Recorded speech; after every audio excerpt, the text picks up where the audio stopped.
मंच से कभी बोलता तो नहीं हूं इस प्रकार की विवादित बातें, पर अभी बहुत बुरा हो रहा है हमारे पड़ोस के देश में।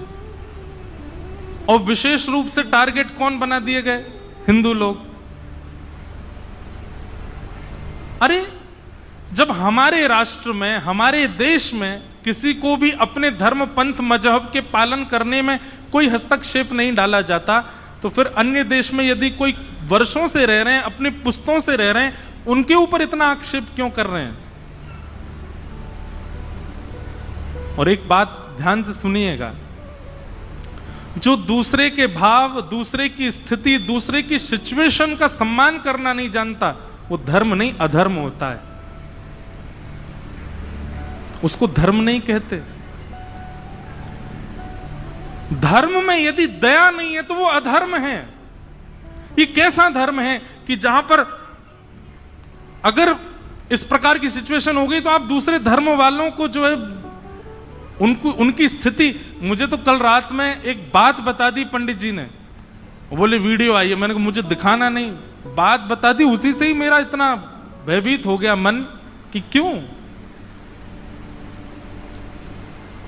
माफ कीजिएगा, जहां पर इस प्रकार की भावना हो वो धर्म नहीं है, वही अधर्म है, वही पाप है।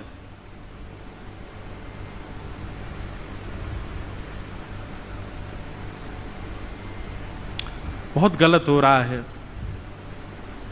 श्री पंडरीनाथ भगवान के चरणों में प्रार्थना है कि कृपा करें, सद्बुद्धि प्रदान करें ऐसे लोगों को जो इस प्रकार से अपनी स्थिति के फायदे उठा रहे हैं कि अब हम पर कोई है नहीं ऊपर तो हम कुछ भी कर सकते हैं। इस्कॉन का तो कितना वहां पर अभी सुनने में आया, वो मंदिर में जाकर के क्या क्या उपद्रव मचाए इन लोगों ने, और मुझे तो पता नहीं, वीडियोस के माध्यम से पता चला। ऐसी भक्ति वेदांत स्वामी श्री प्रभुपाद जी के विषय में भी मैंने सुना कि जिस समय भुखमरी में था बांग्लादेश, उस समय स्वामी जी ने कितने अपने अनुयायियों से कह करके, कितने बड़े बड़े लोगों से कह करके चंदा इकट्ठा किया उस देश के लिए। और आज उसी देश के ऊपर, उसी देश के लोग वहीं पर ही इस प्रकार का भाव रखते हैं। अनुचित है, यह धर्म नहीं है, यही अधर्म है, यही सबसे बड़ा अधर्म है। और मैं आपको दावे से एक बात कह दूं, हमारे आपके क्या, हमारे आगामी 100 वंशों तक भी भारत में यह कभी नहीं होगा। भारत में ऐसी स्वभाव कभी आ ही नहीं सकता। हमारा नाम है हिंदू, हम हिंदू कहलाए जाते हैं। हिंसया दूयते हृदयम यस्य से हिंदू। हम लोगों का स्वभाव पता है कैसा है? हिंसा देख करके हमारे हृदय में पीड़ा होती है। अभी वही लोग, जो लोग ये गलत काम कर रहे हैं वहां पर, कल को वही यदि हमसे शरण मांग लेंगे ना तो भारत दे भी देगा। भारत का स्वभाव है ऐसा। और हमारी 100 पुश्तों तक भी भारत में तो ऐसा कभी नहीं हो सकता कि इस प्रकार का अत्याचार किसी अन्य धर्म के ऊपर किया जाए।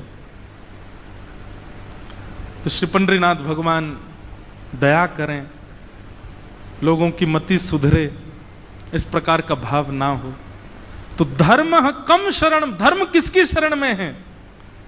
धर्म हम आप सबके पास है, हम सबका कर्तव्य है उसका पालन करना। इसको कट्टरपंथी मत समझा करो कि गुरुजन आज्ञा करते हैं, शास्त्रों की कहते हैं शास्त्रों में जो लिखा है वो पालन करो, गुरुजन जो कहते हैं वो पालन करो, माता पिता जो कहते हैं वो पालन करो। अरे बड़े लोग तो बोलते ही रहते हैं, ओल्ड फैशन हो गया, आप थोड़ा नई बुद्धि। ये ऐसा नहीं, धर्म का पालन करना है आपका कर्तव्य। आपके पिता स्वयं ठाकुर जी ने उसका निर्माण आपके लिए किया है, आप उसका पालन कीजिए।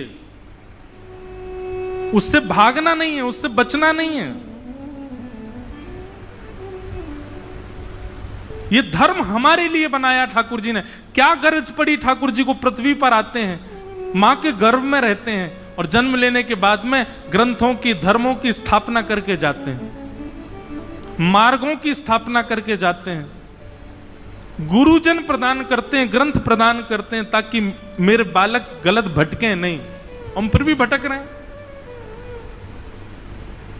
इसलिए 6 प्रश्न हैं और इन 6 प्रश्नों का यही उत्तर है। पहला प्रश्न, किम श्रेय, भगवान के जन्म का श्रेय किसका, अवतार का श्रेय किसको जाता है, तो भक्तों को। दूसरा प्रश्न, शास्त्रों का सार क्या है, श्रीमद् भागवत। तीसरा प्रश्न, स्व अवतार प्रयोजनम, भगवान के अवतार का प्रयोजन क्या है, भक्त के हृदय का भाव, जैसे भावना वैसा अवतार। चौथा प्रश्न, किम कर्म, भगवान करते क्या हैं, अपने भक्तों का स्मरण करते हैं, और परम सत्ता की बात करें तो उत्पत्ति, पालन और प्रलय करते हैं। चौथा प्रश्न, के अवतारस्य, भगवान के अवतार कितने, अनंत हैं। और पांचवा और अंतिम प्रश्न, धर्म कम शरणम गत, भगवान के जाने के बाद धर्म कहाँ गया, हम सबके पास आया है, हम सबका दायित्व है उसका पालन करना। ये 5 प्रश्न किए सौनकादि ऋषियों ने, और इन्हीं के विस्तार से उत्तर देने में ही भागवत की कथा सुनाई जा रही है। अब सूत जी महाराज ने 6 प्रश्न सुने, और प्रश्न सुनने के बाद में अपने गुरुदेव को प्रणाम कर रहे हैं। यम प्रव्रजल्तमनुपेतुमपेत कृत्यम द्वैपायनो विरह कातर्या जुहाव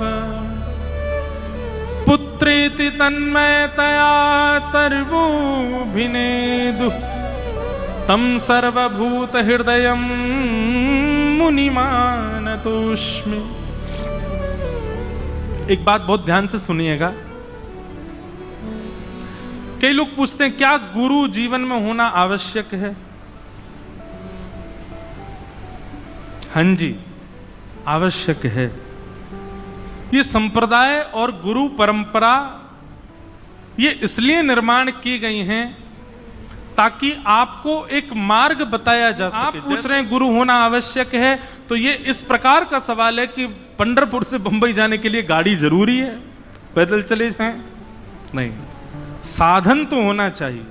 गुरु कौन है? गुरु साधन है, गुरु मार्ग है, गुरु वीजा है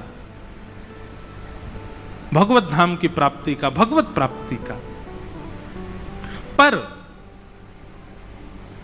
गुरु होने का मतलब केवल गुरु दीक्षा नहीं। गुरु दीक्षा जरूरी है, गुरु दीक्षा तो स्टैंप है, पर उससे पहले टर्म्स एंड लॉज वो तो एक्सेप्ट करने पड़ेंगे, टर्म्स एंड कंडीशंस तो एक्सेप्ट करनी पड़ेंगी। और गुरु की टर्म्स एंड कंडीशंस क्या हैं? गुरु के द्वारा दिया गया वचनामृत, प्रवचनामृत, उसका पालन, वो वास्तविक आपकी गुरु दीक्षा है।